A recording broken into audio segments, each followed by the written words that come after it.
Shalom jemaat Tuhan yang saya kasih. Dalam episode kali ini, kita mau belajar satu topik firman Tuhan tentang dunia dan arwah orang mati.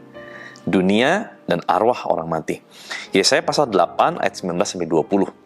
Yesaya pasal 8 ayat 19-20. Dan apabila orang berkata kepada kamu, mintalah petunjuk kepada arwah dan roh-roh peramal yang berbisik-bisik dan komat kamit, maka jawablah, bukankah suatu bangsa patut meminta petunjuk kepada Allahnya, atau haruskah mereka meminta petunjuk kepada orang-orang mati bagi orang-orang hidup? Carilah pengajaran dan kesaksian. Siapa yang tidak berbicara sesuai dengan perkataan itu, maka baginya tidak terbit fajar. Saudara, masih ada nggak sih yang model gini? Mencari petunjuk dari arwah orang mati di era digital? Masih, saudara. Praktek-praktek perdukunan masih ada. Masih banyak. Caranya makan udah macem-macem.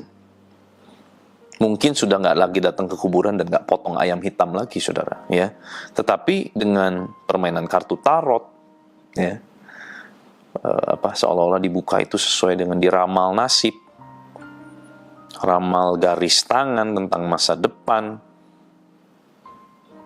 tayangan-tayangan mistis.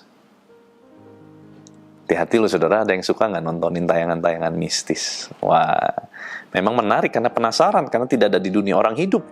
Tetapi itu bahaya, saudara. Satu hari pembantu saya kesurupan. Kenapa? Karena sering nonton tayangan-tayangan mistis, saudara. Dan ini banyak terjadi, saudara. Saya berapa kali mengkonseling orang. Mereka rata-rata yang punya keterikatan dengan kuasa kegelapan, itu karena apa? Sering nonton tayangan mistis. Hati-hati loh, saudara. Nah, saudara, dunia orang mati dengan dunia orang hidup itu sudah beda dunia. Tidak sepatutnya kita mencari hal-hal dalam dunia orang mati dan dari arwah-arwah untuk jadi petunjuk hidup, saudara. Orang yang udah mati, ya mati. Udah, alamnya beda. Jangan kita cari petunjuk dari mereka. Karena yang datang nanti bukan mereka. Yang datang adalah setan-setan yang menjelma, menyerupai mereka. Ini yang bahaya. Arwah gentayangan itu bukanlah manusia yang rohnya penasaran. Bukan. Itu cerita-cerita fiksi, saudara. Manusia begitu mati, dia harus pilih. Masuk mana? Firdaus apa Hades? Karena surga dan neraka belum. Firdaus kalau dia percaya Yesus. Hades kalau dia tidak percaya Yesus. Udah, cuma dua pilihannya. Tidak ada namanya arwah gentayangan, saudara. Hati-hati ya. Karena apa yang tidak dicatat firman Tuhan, kita jangan tafsirkan demikian karena dongeng nenek moyang. Berhentilah bermain-main dengan alam-alam roh jahat, saudara. Main jai langkung lah, main apalah. Sepertinya menarik. Itu bukan menarik, itu bahaya, saudara. Satu kali, saudara. Waktu zaman SMA saya nggak bisa lupa. Sebelum saya sekolah kurang lebih jam 1 siang, saya mau nunggu ada les piano waktu itu jam 3 sore. Dari jam 1 sampai jam 3 itu karena nggak ada kerjaan di rumah, saya buka televisi, saudara. Zaman itu waktu buka televisi ada sinetron. Sinetronnya yang main seorang aktor lawas, saudara. Dan dia sedang berkelahi dengan satu sosok setan yang nggak ada kepalanya. Menarik, saudara.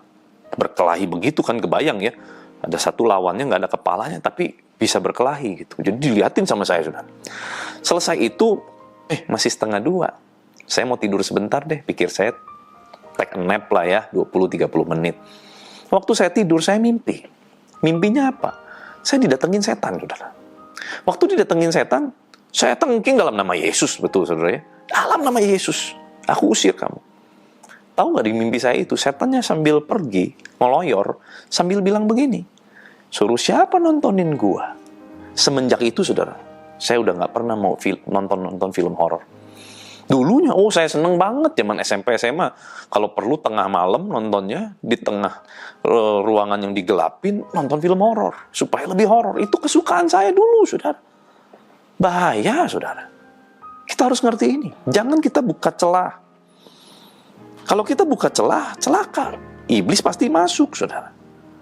Makanya dikatakan, carilah pengajaran dan kesaksian. Itu yang kita harus cari. Pengajaran apa? Firman. Kesaksian apa? Orang-orang yang ngalamin Tuhan. Itu yang kita harus cari. Bukan minta petunjuk kepada arwah, roh-roh. Masalahnya sama, tapi petunjuknya yang kita harus cari ini beda. Oke, mungkin kita desperate. Kita nunggu suara Tuhan, nunggu ayat Alkitab nggak muncul-muncul, kita udah baca. Mulai dengar kesaksian orang, saudara. Orang-orang yang sudah diselamatkan, orang dilepaskan dari masalah-masalah apa, misalkan sakit penyakit. Cari kesaksian orang yang dilepaskan dari sakit penyakit yang sama. Atau misalnya masalah bangkrut. Cari orang-orang yang ngalamin dilepaskan dari masalah bangkrut. Ini kan Alkitab mengajar kita. Carilah pengajaran dan kesaksian. Itu akan memberikan kita kekuatan. Makanya dikatakan, siapa yang tidak berbicara sesuai dengan perkataan itu, baginya tidak terbit fajar. Nggak ada jawaban, nggak ada terang. Adanya kegelapan, celaka loh saudara. Jadi berhentilah kita bermain-main dengan dunia dan arwah orang mati. Berhentilah. Sekalipun mungkin, mohon maaf saudara, mohon maaf.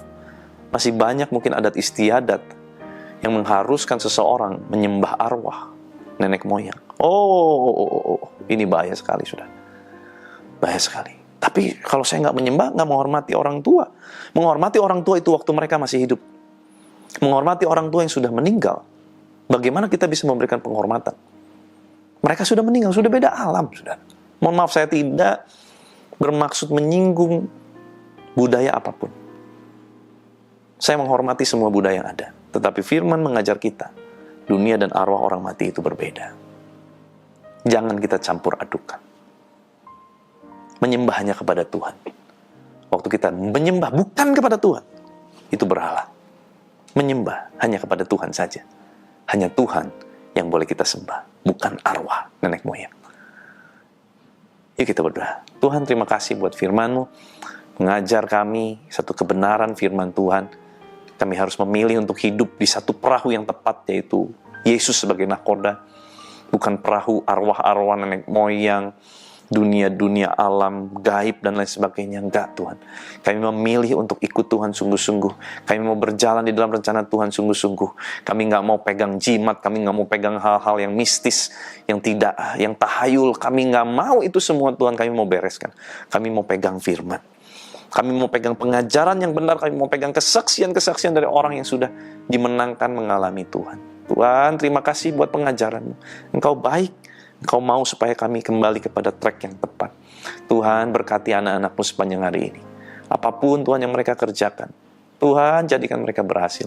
Lindungi di dalam usaha pekerjaan, dalam bisnis mereka, dalam studi mereka, kehidupan rumah tangga mereka. Perlindungan tangan kasih-Mu terus menyertai anak-anak-Mu Tuhan. Serahkan seluruh aktivitas kami sepanjang hari ini dalam tangan-Mu.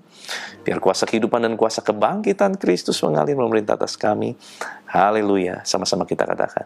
Amin. Tuhan Yesus memberkati.